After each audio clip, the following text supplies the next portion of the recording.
Guys exercise 11.1 या 12.2 का question है तरह कि find the area of sector of circle with radius 6 centimetre if angle of sector is 60 degree.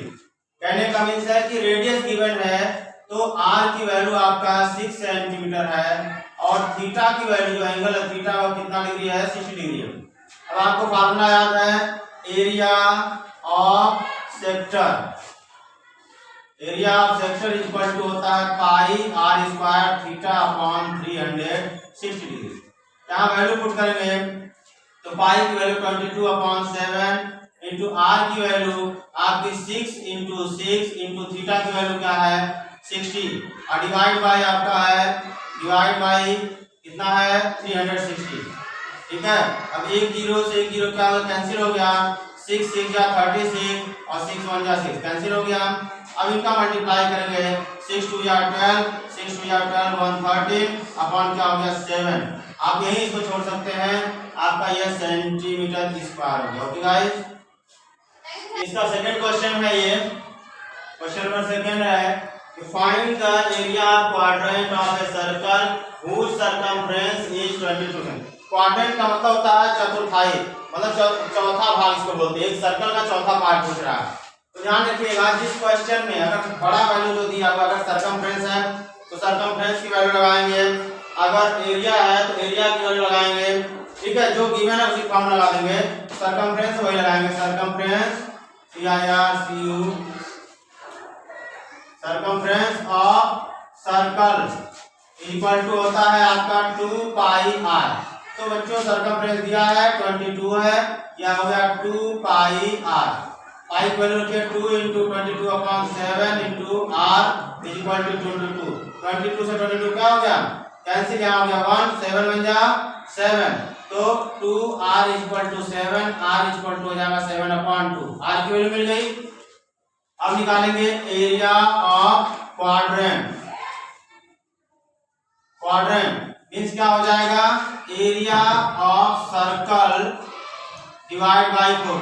मतलब बोला हमने कि सर्कल का चौथा भाग पूछ रहा है, एरिया ऑफ सर्कल की वैल्यू अर्थात पाई आर स्क्वायर अपॉन हो गया 4, पाई की वैल्यू 22 अपॉन 7 इंटू आर की वैल्यू आपकी अभी निकाला हमने 7 upon 2 into 7 upon 2।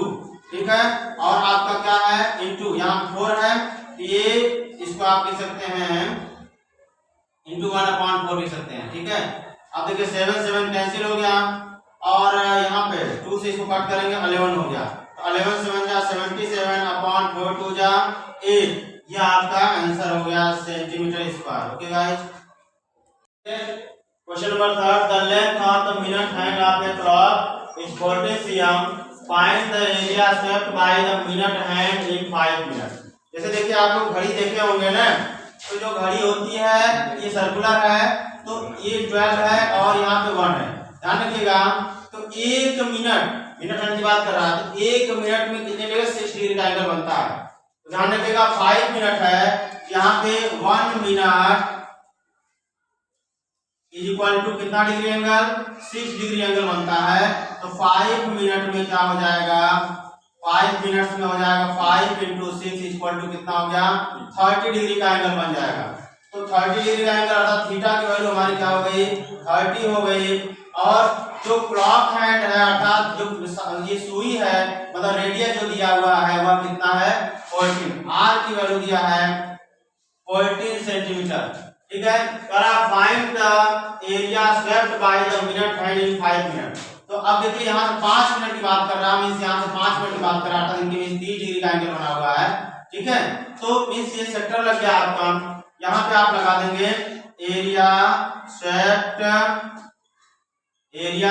Bye minute hand is equal to क्या लगा देंगे एरिया ऑफ सेक्टर क्या हो जाएगा आपका pi r square theta upon 360 degree, pi की वैल्यू 22 अपॉन 7, आर की वैल्यू आपका है 14 इंटू 14 और इंटू थीटा की वैल्यू आपने निकाला है 30 डिग्री डिवाइड बाई कितना है 360। ठीक है, 1 0 1 0 कैंसिल हो गया, 7 2 जा 14 और 3 से इसको कट करेंगे तो ये जाएगा आपका 12, 2 से इसको कट करेंगे आपका 6 हो जाएगा और यहाँ से 2 से कट करेंगे 3 और ये हो जाएगा 7 और अब देखिए इनका मल्टीप्लाई कर दीजिए, 7 2 जा 14 और 7 2 जा 14 154 upon 3 centimetre square. Okay guys, 11.1 question 4 देख रहे हैं। एक quad of the circle of radius डेंसियम subtend a right angle at the center, find the area of the corresponding first minor segment and second major sector। ठीक है, तो पाई को 3.1 put करनी है। आइए सॉल्व करते हैं हम लोग पहले क्वेश्चन को, और यहाँ क्या है कि माइनर सेगमेंट की बात कर रहा है। तो देखिए रेडियस क्या है आपका, इसको नोट कर लीजिए, r = 10 सेंटीमीटर हो गया और सबटेंड और right angle at the centre, मतलब सेंटर पे एंगल जो बनाता है वही थीटा हमारा हो जाता है। कितना बोल रहा है 90 डिग्री, राइट एंगल मतलब 90 डिग्री हो गया। तो माइनर सेगमेंट का बात कर रहा है, तो एरिया ऑफ माइनर सेगमेंट, इसका फार्मूला होता है जो होता है एरिया ऑफ सेक्टर मतलब पाई r² theta upon 360 minus 1/2 r² sine theta.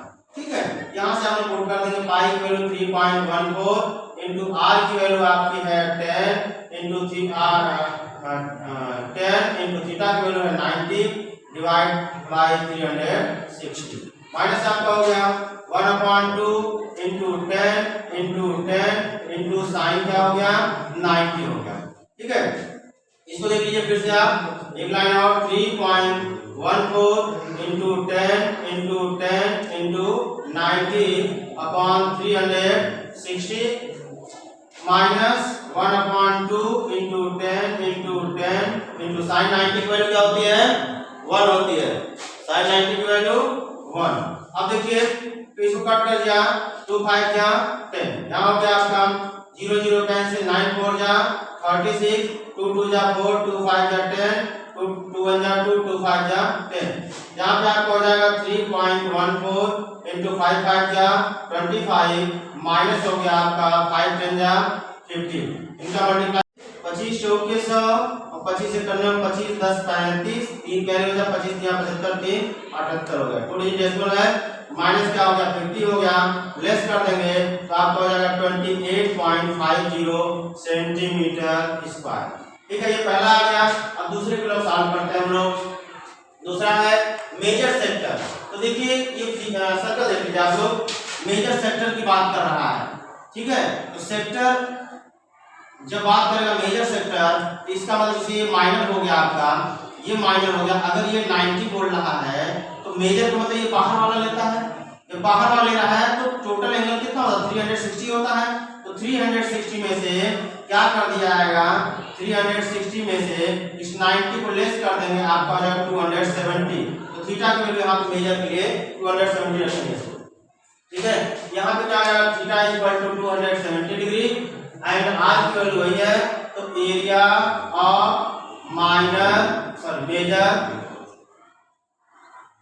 Major sector equal to क्या हो जाएगा, area of major sector equal to हो जाएगा पाई r² थीटा अपॉन 360। ठीक है, तो पाई की वैल्यू 3.14 इंटू r की वैल्यू 10 इंटू थीटा की वैल्यू 270 अपॉन 360। 1 0 0 कैंसिल हो गया, 9 4 जा 36, 9 3 जा 27, 2 2 जा 4, 2 5 जा 10 और 2 1 जा 2, इकट गया तो 5 5 जा 25, 25 4 जा 100 हो गया और 25 1 जा 25 में 10 ऐड कर दिया 35 और 25 यहाँ 75 3 78 हो गया 78.50 इंटू हो गया 3, तो 3 0 जा 0, 3 5 जा 15, 3 8 जा 24, 125 और 3 7 जा 21 और 2 23। आपका आंसर हो गया 235.50 सेंटीमीटर स्क्वायर। Okay guys.